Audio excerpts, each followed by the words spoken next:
Ladies and gentlemen, the Palace Press Officer, Undersecretary Claire Castro.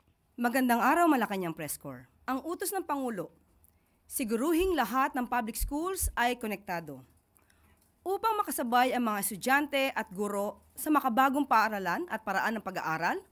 Personal na binisita ni Pangulong Ferdinand R. Marcos Jr. ngayong umaga ang Camul Elementary School sa Zamboanga del Norte. Namahagi ang Pangulo ng isang malaking TV na may interactive display na parang isang blackboard kung saan pwedeng manood at magkaroon ng interaksyon ang mga bata habang inaaral ang kanilang lessons sa school.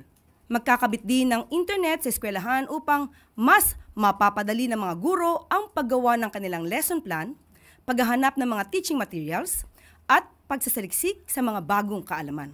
Malaking bagay din ang mabilis na internet connection para sa mga estudyante upang mas mapabilis ang paggawa ng kanilang mga assignments at projects na siyang magiging susi upang lahat ng mga batang Pilipino ay nakakasabay sa teknolohiya.